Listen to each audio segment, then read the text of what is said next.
Hello everyone, online class में आपका स्वागत है। आज हम जो एक्सरसाइज कर रहे हैं वो 10th क्लास की 3.5 एक्सरसाइज है। 3.4 तक मैंने आपको करा दी है। आई होप आपको वो समझ में आ गई।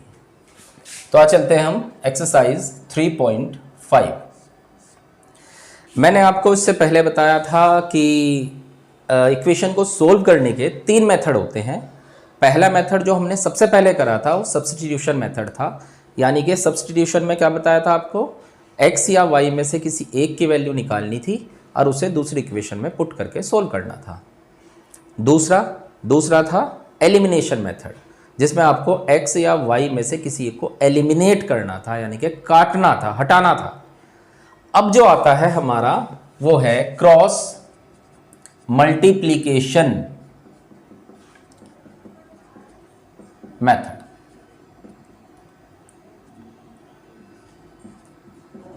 ठीक है, अब हम क्रॉस मल्टीप्लिकेशन मेथड सीखेंगे। इसके लिए जैसे कि उसने हमें सबसे पहले एक बात बताई है, क्वेश्चन क्या कहा है 3.5 एक्सरसाइज में, वो हमसे ये कह रहा है कि which of the following pairs of linear equation is unique solution, no solution, infinity, many solution. ठीक है, तो सबसे पहले हमें चेक करना है, जैसे कि फर्स्ट क्वेश्चन है, दे रखा है इसने हमें x minus 3y minus 3 is equal to 0। दूसरा दे रखा है 3x minus 9y minus 2 is equal to 0। ये दो इक्वेशन दे दी। सबसे पहले तो हमें चेक करना है कि इसमें इसका जो सॉल्यूशन है वो कैसे होना है। तो पता ही है आपको, हमने a1x plus b1y plus c1 is equal to 0 और a2x plus b2y plus c2 is equal to 0 से हमने कंपेयर कर दिया। ठीक है, कंपेयर कर दिया। कंपेयर करने में देखो, यहाँ देखो ध्यान से, पहली वाली इक्वेशन की पहली वाली इक्वेशन से और दूसरी वाली की दूसरी वाली से हम कंपेयर कर रहे हैं। यहाँ पे x का कोफिशिएंट है a1 और यहाँ पे x का कोफिशिएंट कुछ भी नहीं है, कुछ भी का मतलब 1 है।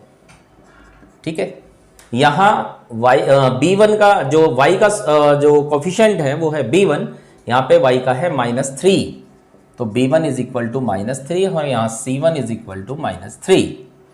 यहाँ पे दूसरी वाली इक्वेशन में a2 3 है, b2 -9 है और c2 -2 है। ठीक है, ये 3 आ गया। और हमने जो इससे पहले पढ़ा था वो क्या पढ़ा था, हमने इनके कंपेयर पढ़े थे। कंपेयर देखते हैं हमारे पास। सबसे पहले हम a1 अपॉन a2 निकालेंगे, 1/3 आएगा। b1 अपॉन b2 निकालेंगे, -3 अपॉन -9 आएगा, यानी 1/3। और c1 upon c2 is equal to -3 upon -2, यानी कि 3/2 आ गया। ठीक है, तो क्या हुआ इसमें हुआ a1 अपॉन a2 इक्वल है b1 upon b2, is not equal है c1 अपॉन c2, यानी a1 upon a2 b1 upon b2 के इक्वल है, लेकिन ये c1 अपॉन c2 के इक्वल नहीं है। तो इसके लिए कंडीशन क्या बनी थी, नो सॉल्यूशन। ठीक है, जहां भी ऐसी कंडीशन आती है वहां पता है इसका कोई सॉल्यूशन नहीं है। हमने पहले 3.12 ऐसी कुछ उसमें पढ़ा था कि अगर ऐसी कंडीशन आ जाती है तो उसका आंसर नो सॉल्यूशन आता है। और बुक वाले ने क्या कहा, बुक वाले ने ये कहा कि अगर यूनिक सॉल्यूशन आता है तो ही आप सोल्व करेंगे। तो यहाँ नो सॉल्यूशन आ रहा है, हमें कुछ करने की जरूरत ही नहीं है। ठीक है, क्लियर। ऐसे ही हम चलते हैं नेक्स्ट क्वेश्चन पे। इसके नेक्स्ट क्वेश्चन है हमारा क्वेश्चन नंबर सेकंड पार्ट ले लेते हैं इसका। ये दे रखा है हमें 2x plus y is equal to 5, 3x plus 2y is equal to 8। तो इसको इधर और इसको इधर ले आओ, तो 2x plus y minus 5 is equal to 0, 3x plus 2y minus 8 is equal to 0। इस तरह की इक्वेशन बन गई। अब मैं इसको इतना डीपली नहीं लिख रहा हूं, तो आपको पूरा एक्सप्लेन करके बता दिया। यहां मैं डायरेक्ट कर दूंगा, a1 की वैल्यू 2, b1 की वैल्यू 1, c1 की वैल्यू -5, ऐसे ही कंपेयर कर लेना आप। ठीक है, ऐसे ही a2 की वैल्यू 3, b2 की वैल्यू 2, c2 की वैल्यू -8। अब अगर मैं a1 अपॉन a2 निकालूंगा तो आएगा 2 अपॉन 3, b1 अपॉन b2 निकालूंगा तो 1 अपॉन 2, c1 अपॉन c2 निकालूंगा तो -5 अपॉन -8 यानी कि 5 अपॉन 8। तो देखो a1 upon a2 is not equal to b1 upon b2 के, पहले दोनों ये इक्वल नहीं हैं, और अगर ये इक्वल नहीं होता तो इसके लिए आंसर होता है यूनिक सॉल्यूशन। ठीक है, क्लियर है? ये तो पढ़ चुके हैं आप इससे पहले। अब उसने आगे क्या बात कही, उसने कहा in case there is a unique solution find it by using cross multiplication method. तो 2x plus y minus 5 is equal to 0, 3x plus 2y minus 8 is equal to 0। इसको हम क्रॉस मल्टीप्लीकेशन मेथड से solve करेंगे। अब इसको समझ लेते हैं कैसे करना है। पहले लिखो आप x अपॉन, फिर इधर माइनस वाई अपॉन, फिर इधर 1 अपॉन। समझ लो ध्यान से, पहला लिखना है आपको x अपॉन, दूसरा लिखना है आपको माइनस वाई अपॉन, और तीसरा लिखना है 1 अपॉन। कुछ टीचर्स जो है वो यहाँ प्लस में करके कराते हैं, x upon, y upon, 1 upon, वो भी ठीक है, लेकिन उसमें यहाँ जो है यहाँ कैलकुलेशन में थोड़ा चेंज करते हैं। तो आपको जैसा इजी लगेगा वैसा समझ लेना। फिलहाल ये समझ लो इसमें क्या करना है, जब आपको x के नीचे लिखना है ना तो x वाले को कवर कर लो, x वाला नहीं देखना है आपको। और मल्टीप्लाई यूं होती है, पहले नंबर पे यूं मल्टीप्लाई होगी और दूसरे नंबर पे यूं। यूं मतलब मल्टीप्लाई ऐसे, ध्यान से देखो, यहां पे केवल हमें कोफिशिएंट लेना है, y नहीं लेना, y का कोफिशिएंट लेना है। तो यहां पे y का कोफिशिएंट है 1 और यहां पे है -8, तो 1 की -8 में मल्टीप्लाई। मैं कंप्लीट लिख के दिखा रहा हूं आपको ऐसे, 1 की -8 में मल्टीप्लाई, जिससे आप कंफ्यूज ना हो और समझ भी लें कि कैसे करी है मल्टीप्लाई। y का कोफिशिएंट क्या है 1, देखो x ढक लो, अब इतना रह गया, इसमें ऐसे करनी है मल्टीप्लाई, 1 की -8 में कर लिया। फिर जब हम दूसरी तरफ की मल्टीप्लाई करते हैं ना, एक माइनस का साइन लगा देते हैं, फार्मूले में है एक माइनस का साइन लगेगा। ठीक है, इसको कवर कर लिया, पहले मल्टीप्लाई इधर, फिर माइनस का साइन लगाया, अब इसकी मल्टीप्लाई इसमें, यानी -5 की 2 में। देखो 1 की -8 में, फिर एक माइनस का साइन, -5 की 2 में मल्टीप्लाई। क्लियर हो गया ना? चलो अब y के नीचे लिखने हैं तो y को कवर कर लिया, वही पहले मल्टीप्लाई इधर 2 की -8 में, फिर एक माइनस का साइन लगाओ, और -5 की 3 में। ठीक है, अब मैं जो बात बता रहा था, x अपॉन ऐसे कर लिया, कुछ टीचर यहाँ y अपॉन करते हैं, जब वो y अपॉन करेंगे ना तो जो मल्टीप्लाई होगी वो पहले इधर करते हैं, यानी हमने पहले इधर करा है, वो पहले इधर करते हैं, तो इसलिए आप कंफ्यूज हो जाओगे इसमें। तो तरीका यही रखना, पहले x, फिर -y, फिर 1, और तीनों की मल्टीप्लाई इस तरह से करना, पहले इधर फिर इधर। जब x को करोगे तो x को ढक लो, यूँ मल्टीप्लाई कर दो। जब y के नीचे लिखोगे y को ढक लो, यूँ मल्टीप्लाई कर दो। और जब 1 के नीचे लिखोगे तो नंबर ढक लो, यूँ मल्टीप्लाई करो, 2 की 2 में, माइनस का साइन, और 1 की 3 में। क्लियर? बस ये लाइन आपकी समझ में आनी चाहिए, ये मल्टीप्लाई आपकी समझ में आनी चाहिए। यहां आप क्या करना, इस वीडियो को, इतने हिस्से को एक बार रिवाइंड करके, एक बार फिर रिवाइंड करके वो समझ लेना कैसे मल्टीप्लाई कर रखी है, बहुत आसानी से आपकी समझ में आ जाएगा।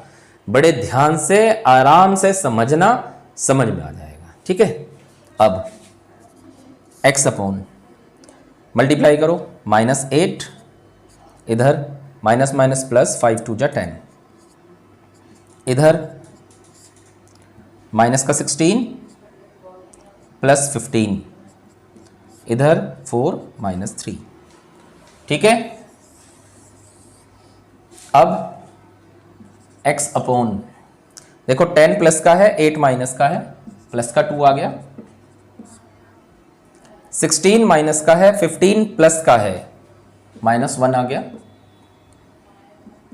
1 अपॉन 1 आ गया। ठीक है, क्लियर होगी ना बात यहाँ तक। अब माइनस से माइनस कट गया, यानी x/2 y/1 1/1। एक बार इसे और इसे लोगे आप क्रॉस मल्टीप्लीकेशन, तो x की वैल्यू 2 आ गई। एक बार इसे लोगे क्रॉस मल्टीप्लीकेशन, y की वैल्यू 1 आ गई, यानी आपका आंसर x = 2 और y = 1 आ गया। इस क्वेश्चन को आप किसी भी मेथड से करोगे आंसर आपका यही आना है, 2 और 1 ही आएगा आंसर आपका। लेकिन गलती क्या होगी, उसने कहा आपको क्रॉस मल्टीप्लीकेशन से करना है और आप क्या कर रहे हो, आप या तो एलिमिनेशन लगा रहे हो या आप सब्स्टिट्यूशन मेथड लगा रहे हो, तो आपका वो गलत हो जाएगा, क्योंकि जिस मेथड से उसने कहा है आपको उसी मेथड से करना है। क्लियर है, समझ में आ गया, नोट करेंगे।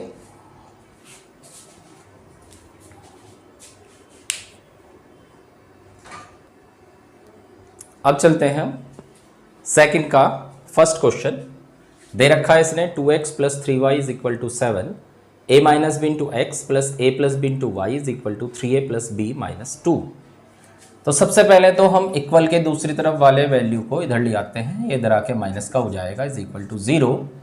ये हो गया a - b × x + a + b × y - 3a + b - 2। ध्यान रखना इस पूरे के साइन मत चेंज करना, ये सारा का सारा ब्रैकेट में कर दो और इधर आके केवल बाहर माइनस का साइन लगा दो, ठीक है। अगर आप सबका साइन चेंज कर दोगे तो थोड़ा सा गड़बड़ हो जाएगा, आपको समझने में और कैलकुलेशन करने में दिक्कत होगी।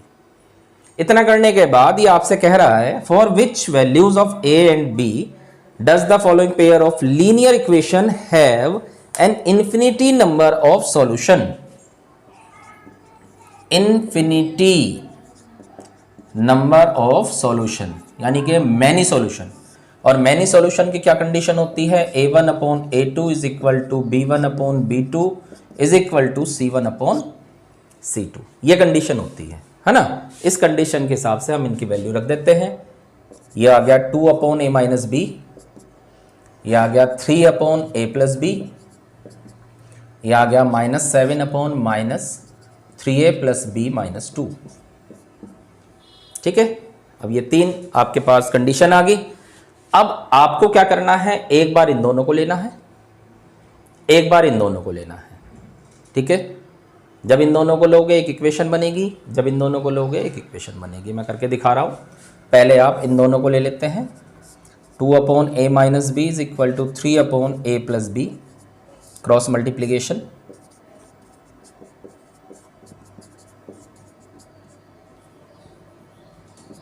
यह आ जाएगा आपका 2a + 2b, यह आ गया 3a - 3b। इन दोनों को इधर ले आओ, 2a + 2b, ये साइन चेंज हो जाएगा, 3a + 3b = 0। 2a में से 3a माइनस करोगे -a, 2b और 3b + 5b = 0। Equation first. दोबारा समझते हैं, हमने पहला और दूसरा पार्ट लिया है। 2/a - b = 3/a + b, cross multiplication कर दी तो 2 × a + b = 3 × a - b, multiply कर दी, इसको इधर लिया है, एक इक्वेशन तैयार हो गई। फिर क्या बताया था मैंने आपको, फिर आपको बताया था, अब ये बाद वाले ये दोनों ले लो। 3/a + b = 7/3a + b - 2, cross multiplication. 3 के साथ 3a + b - 2 और 7 के साथ a + b, ठीक है। अब इनकी ब्रैकेट खोल दो, 3 3 = 9a + 3b - 6, 7a + 7b। दोनों को उठा के आप इधर ले आओ, 9a + 3b - 7a - 7b + 6 = 0। 9a में से 7a माइनस करोगे 2a आएगा, 3b में से 6 7b करोगे -4b + 6 = 0। देखो 9 में से 7 माइनस करोगे 2, 3 में से 7 करोगे -4 + 6 = 0। अब ये देख लो, ये पूरी इक्वेशन किसी नंबर से डिवाइड हो रही है, तो 2 से आप इसे डिवाइड कर दोगे, ये 2 आपका उधर चला जाएगा, या 2 कॉमन ले लो, एक ही बात है। ये इक्वेशन नंबर 2 हो गया। अब आपके पास ये दो इक्वेशन आ गई, इसे आप क्रॉस मल्टीप्लीकेशन वाले मेथड से सोल्व करके a और b की वैल्यू निकालनी है। तो देखो a + 5b, अब इधर कोई नंबर नहीं है, ठीक है ना। तो प्लस 0 इस तरह से लिख लिया मैंने, क्योंकि ए है बी है, सी वाला पोर्शन नहीं है, इसलिए मैंने उसे 0 लिख के लिख लिया। अब जैसे उस वाले क्वेश्चन में कांस्टेंट वैल्यू क्या थी, एक्स और वाई में इक्वेशन थी, यहाँ ए और बी में इक्वेशन है, तो आप लिखेंगे ए अपॉन माइनस बी अपॉन और 1 अपॉन। ठीक है, समझ लें दोबारा, जैसे वहां करा था वैसे ही यहां करेंगे। ए के नीचे लिखेंगे, ए को ढक लो, -2 की 0 में, फिर एक माइनस का साइन अपनी तरफ से लगाना है, 3 की 5 में, इधर ढक लेते हैं, 1 की 0 में, 3 की -1 में, फिर से ढक लेते हैं 1 की 5 में और -2 की -1 में। यह आ गया ए अपॉन -2 की 0 में करेंगे 0 आएगा, -15 100 प्लस 3 5 -2 1 जा 2, यानी A upon -15 minus B upon 3 1 upon 3। इसमें वही करना है, देखो ए की वैल्यू निकालेंगे तो ए के साथ कांस्टेंट वैल्यू को लोगे। स्टेप ध्यान रखना, बस स्टेप में गड़बड़ी ना कर देना। A upon -15 is equal to 1 upon 3, इसकी इधर मल्टीप्लाई कर दो तो -15 अपॉन 3, तो ए की वैल्यू -5 आ गई। ऐसी अब की बार इन दोनों को लो, तो -b upon 3 is equal to 1 upon 3, 3 से 3 कट गया, तो -b इज इक्वल टू 1, यानी b इज इक्वल टू -1। तो a की वैल्यू -5 और b की वैल्यू -1, ये आंसर आ गया। और जो भी आंसर आता है आप उसे एक बार इक्वेशन में पुट करके देख लो तो आपके आंसर आ जाएंगे, वेरीफाई हो जाएगा। ठीक है, तो इस तरह से आपको क्वेश्चन को करना है, आप इसे करें, उम्मीद है आपके समझ में आएगा। और अगर आपको क्वेश्चन समझ में आता है तो वीडियो को लाइक भी कर दें, उससे पता भी लग जाएगा मुझे कि हाँ आपको क्वेश्चन अच्छी तरह समझ में आ गया है। ठीक है, चैनल को सब्सक्राइब कर लें जिससे कि आगे के जो वीडियो होंगे वो आपको मिलते रहें। Thank you.